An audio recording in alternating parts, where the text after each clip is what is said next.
Hi, I'm Johnny from ultimatepapermache.com, and this week I have been playing around with a recipe for weatherproof paper mache clay that I should have tried out back in 2013. The reason that I came up with that very specific date is because that's when our friend Warren Eggleton down in Australia wrote a guest post for my blog, and he showed us how he made these beautiful huge pots. That really big pot was made out of a weatherproof version of paper mache clay that Warren came up with. It's essentially the original paper mache clay recipe, but with Portland cement added to it. It was actually the Portland cement part of it that kept me from trying his recipe. For some reason, I got it in my head that anything that has anything at all to do with cement was going to come in a really big, heavy bag, and I didn't want to go to the store and try to lug it home. I know that's unreasonable. I finally, last week, decided to look it up and see exactly how heavy is that bag. Turns out it's only 46 pounds. I can lift that.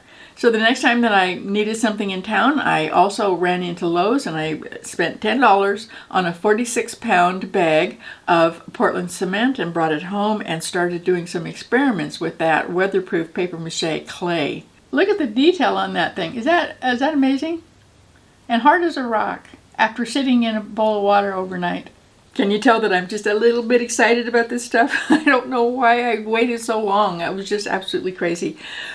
But now what we have to do is actually find out if this weatherproof paper mache clay will work in a variety of environments. We know that it worked for at least 6 years outside in Australia because Warren has told us that already. But I don't know if I make a sculpture and put it outside here in Minnesota and leave it out there all winter. The only way that I can find out if that works is to go ahead and try it. So that's what I'm going to do in the next video. I'm going to actually make a sculpture. I don't know exactly what I'm going to make yet. If you have any ideas for me, let me know. But I am going to make something. I'm going to put it outside and I'm going to leave it out there for at least a year and then get back to you and let you know what happened. In this video, I'm going to tell you about two somewhat simplified versions of Warren's version of weatherproof paper mache clay so that you can start making some of this weatherproof paper mache clay yourself and do some experiments of your own. I did try Warren's version first, and I did have some problems with it, mostly because I wasn't quite careful enough, I think. He recommends that we add just a little bit of water to make it just wet. Well, that's not quite how I did it. I didn't realize what a small amount of water it would take, and so my mixture ended up being a little bit too wet. I did mix it up and I put it over some tin foil. It wasn't easy to sculpt anything because, like I said, I put too much water in it. But then after it cured, which took about a week, I wanted to make sure it was to really dry and hard all the way through. Portland cement takes a while to fully get hard. It isn't like immediately as hard as it's going to get just as soon as it's dry, like our regular paper mache is. With the Portland cement added, it's going to take time. So I left it for about a week, made this really ugly little face, and then I put it in a bowl of water, and I just pulled it out a few minutes ago. Part of it's drying and the other parts are still wet. That's one thing that Warren mentions. It's not waterproof, just, concrete isn't waterproof either. It will absorb water, but water doesn't harm concrete. It can get wet. As long as it doesn't freeze and thaw, the water doesn't hurt it at all. So I was hoping that would be true of this stuff too. I left it sitting in a bowl of water for 3 days, which would have turned our regular paper mache clay into mush. But this is still really hard. You can't make any marks on it. It's really stiff. So even though I didn't do it right, I added too much water, I didn't mix it the way I should have, but it still came out really nice.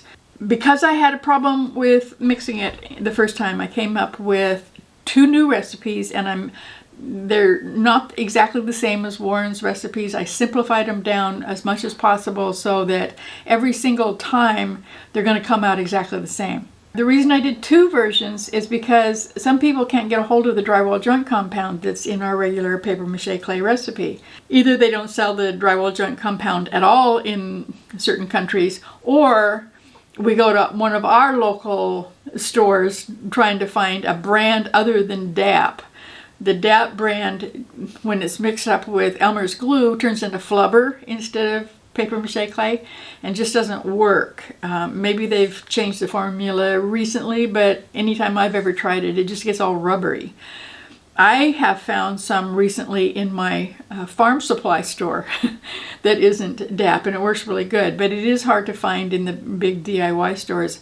So I wanted to make sure that I would at least try making this weatherproof paper mache clay without any drywall joint compound. Both of the recipes that I'm going to show you right now work really well, and I have tried both of them. I made little thingies with both of them. Let them cure for about a week, and then I let them sit in water for a couple of days. I haven't had a chance to leave them out all year, so I don't know what's going to happen, over a long period of time, but I know that short term anyway, they work really well. The biggest difference between the way I'm mixing it up and the way Warren mixed it up is that I'm going to put the Portland cement in last, and I'm not going to add any extra water. This first recipe that I'm going to show you does have the drywall joint compound in it. I put in a half a cup of the drywall joint compound. It's pre-mixed drywall joint compound that comes in that plastic tub. A half a cup of Elmer's glue, which is called PVA glue everywhere except for the United States. It's got a half a cup of wet paper. I'm going to tell you about the paper in just a second. And I went ahead and mixed that up with my little cheapo mixer that I don't use for anything else except for my craft projects. And I mixed it up really, really good. Now while it's mixing, I want to tell you about that paper. I weighed it the same way that we do when we're making the silky smooth air dry clay recipe that I came up with. I wanted to make sure that it always came out the same, so I'm using a gram scale. The way you do it is you weigh out 22 grams of toilet paper, then put hot water in it and make sure that all the fibers have fallen apart. Then you squeeze as much water out of it until it weighs 110 grams. Now, if you don't happen to have a gram scale, just squeeze out almost all of the water, but don't squish it down so tight that it won't fall apart again. That's the big issue. The other thing that I want to let you know is that with all of my paper mache clay and air dry clay recipes, you don't have to use toilet paper if you don't want to. It's faster, it falls apart really quickly because that's how it's designed. But if you don't mind taking a little bit longer, you can use any kind of recycled paper. Just put it in some hot water and leave it there, let it soak for a little bit longer, and then just go ahead and measure it out the same way. So I mixed all that stuff up really good. It came out really smooth, and then I added 1 cup of Portland cement. I mixed that up again. I wanted to make sure that it was totally mixed up so you didn't have any spots that didn't have any cement in them. And once that was done, I took out little scoops of it every 30 minutes and put them out on this piece of cardboard. I wanted to see how long I would have to work with it and sculpt before it started getting too hard in the bowl. Because it's got the Portland cement in it, it is going to start getting hard sooner or later. In my house on that particular day, it was 76 degrees Fahrenheit. Warren does tell us that it's going to harden up faster the hotter it is. So if you're doing it outside on a 90-degree day, it's going to harden up really fast. But mine was still perfectly usable when I stopped testing it at 3 hours. And it was taking really nice, crisp detail. This is what one of them looked like. You can see that it's got a lot of detail in it. This is cured for about 3 days. Then I put it in the bowl of water and left it overnight. And it is still just hard as a rock. And even though it's really thin, I can't bend it. So it's really nice. I don't recommend that you put this in a pond or anything. And Warren says don't do that either. Because we don't know what that's going to do. But if it's sealed and it's left outside, I'm really hoping that it'll last through the winter. Now this second recipe doesn't have any drywall joint compound, but it's mixed up exactly the same way. The way I did that is that I put half a cup of Elmer's glue and the half a cup of wet toilet paper that was weighed out just the same way that I did the other one. I mixed that up really, really super good, and then I added 2/3 of a cup of Portland cement. It needs less cement because it doesn't have the wet drywall joint compound in there, so it doesn't take quite as much cement. I mixed it up really good, and then just like the other one, I tried it out every 30 minutes, making little marks in it all the way up to 3 hours. It continued to work really, really well. It takes details quite nicely. It does have a different texture, slightly different texture. Now this is the two things that I made just real quickly out of the two recipes. The little bunny was made with the material that doesn't have any drywall joint compound in it, and the one that looks kind of like it's got an eyeball on it, that one does have the drywall joint compound. And I think you can see that the one on the right really does have a smoother surface. But to be honest, I don't think that the slight extra texture that's on the one without the joint compound is really going to matter very much, because we're going to be putting these outside. You're not going to get your garden sculpture right up close to your face. So I don't think anybody but us would ever see the difference in the texture. I really don't. So if you don't have access to the drywall joint compound, or you just don't want to use it, go ahead and use the recipe that doesn't have any. And I think it's going to work just fine. But I want to keep trying to say this. We don't know yet how it's going to work over time. We know that Warren's pots were outside for at least 6 years the last time he got a hold of us. Now, I'm pretty sure that he lives in a very different climate than I do. I live in Minnesota. Gets, up to 105 degrees here sometimes, rarely, thank goodness. It also gets down to -30 almost every year. That's a really big range. We got a lot of freezing and thawing going on. We got a lot of rain, a lot of snow. Everything really hits us, but at various times of the year. So I won't know for sure that this recipe is going to work all year here in Minnesota. Your climate is probably different from Warren's climate too. And so we all need to try it out, and I'm really hoping that you will. Now, when you're doing your experimental sculptures and before putting them outside, there's a couple of things I hope you remember. The first thing that's really important is that we need to seal this before we put it outside.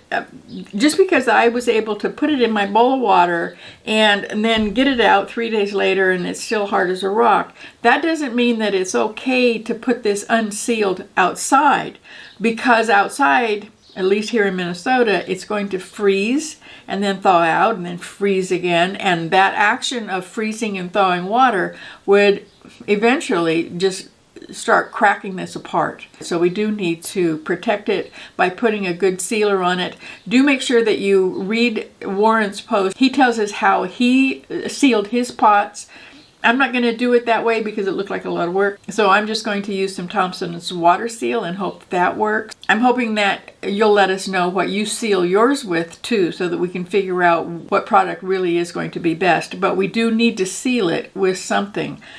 The other thing that I'm hoping that you'll remember is that it takes time to cure. So don't put your sealer on until you know for sure that it's absolutely totally cured. Not just dry, but cured, so that it's as hard as it's ever going to get. It's going to be this color when you first put it on your sculpture, and it's going to be much lighter. Get one that hasn't been in the water here. I didn't soak this one, so this is the color that it's going to be when it's dry. So you can see that they're different. And you want to make sure that it's like that all the way through, on top and bottom, even in the crevices and everything. You want to make sure that it's dry. Don't seal any water on the inside. And the last thing I want you to remember is that if you are putting it outside, even if you do put a sealer on it, there's always that possibility that you'll miss a spot. So don't make your armature out of crumpled paper and masking tape. Make your actual form out of something that is also weatherproof. You can use crumpled foil. Foam would work, a plastic bag filled up with more plastic bags, or with some styrofoam, maybe a plastic bag filled with sand if it's going to be small enough. Just Just use your imagination, find things around the house that you can use that aren't damaged if they do get wet. And then we just won't have to worry about it. And there's one more thing you have to remember. I promise this is the last one. You don't want to clean out your bowl, your utensils, your knife, the beaters on your mixer. They do not go anywhere near your sink because Portland cement, like plaster of Paris, will harden underwater. And that would mean calling the plumber to fix it. You also don't want to just put water in the bowl and throw your utensils in there thinking, okay, well, that'll stay soft and I'll come back and wash it later. Don't do that. Just as soon as you have everything mixed up, transfer the wet glob of clay into like a plastic container and then go outside underneath an outdoor faucet and wash everything out, because it really does harden underwater and you don't want to have to be scraping up some hard cement-like stuff off of your bowl or your beaters. That would not be fun. But I really am hoping that you will try to make a sculpture of some kind, even something just really simple, and put it outside, leave it out there for a long time, and then get back with us and let us know what happened so that we can all learn from each other. Now remember, in the next video, I am going to be building a real sculpture out of this stuff, not just these little teeny things here. I mean, these work really good. But I still haven't actually made something and put it outside. That's what I'm going to do in the next video. I still haven't quite decided exactly what I'm going to make. I'm kind of going between a giant Flemish rabbit or a snapping turtle. I haven't decided. Let me know what you'd like to see. Then the sculpture that I do make is going to go outside, and I'll get back to you like probably next spring and let you know what happens. So do watch for that next video. And in the meantime, do some experiments of your own and come back and visit me, ultimatepapermache.com. I'll see you there.